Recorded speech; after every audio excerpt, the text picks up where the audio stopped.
अस्सलाम वालेकुम। आप लोगों के भी दिमाग में एक क्वेश्चन आता होगा कि अगर कोई इंसान जिसकी कब्र ही ना हो तो उसके साथ हिसाब किताब कैसे होगा। हम सब जानते हैं कि मरने के बाद कब्र का अजाब या कब्र का सुकून हक है।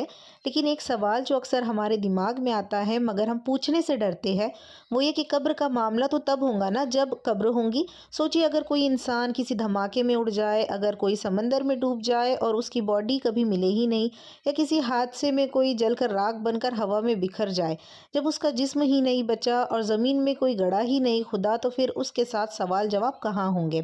क्या वो बच गया? अगर आप भी यही सोचते हैं तो आप आलम बरज़ख के निज़ाम को नहीं समझे।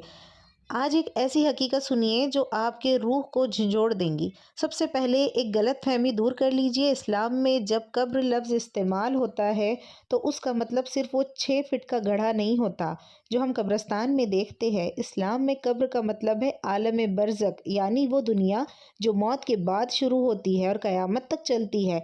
अब इंसान का जिस्म चाहे ज़मीन के अंदर हो, चाहे समंदर की गहराई में हो, या जलकर राख बनकर हवा में उड़ गया हो, वो जहाँ भी है, जिस हाल में भी है, वही उसकी कब्र है।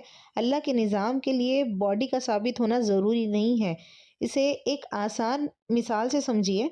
आप अपने बिस्तर पर आराम से सो रहे हैं, आपका जिस्म गद्दे पर है, बिल्कुल महफूज, लेकिन ख्वाब में आप देख रहे हैं कि आप आग में जल रहे हैं या पहाड़ से गिर रहे हैं। आप चीख रहे हैं, आपको तकलीफ हो रही है, लेकिन पास बैठे इंसान को कुछ भी नहीं दिख रहा। जब नींद जैसी छोटी मौत में रूह बिना हिले डुले तकलीफ महसूस कर सकती है, तो बरज़ख में अल्लाह इस बिखरी हुई राख या पानी के पत्रों में भी अजाब या सुकून देने पर कादिर है। अगर अब भी शक है तो हमारे प्यारे नबी सल्लल्लाहु अलैहि वसल्लम की बताई हुई यह हदीस सुनिए, जो सही बुखारी हदीस नंबर 3481 और सही मुस्लिम में मौजूद है।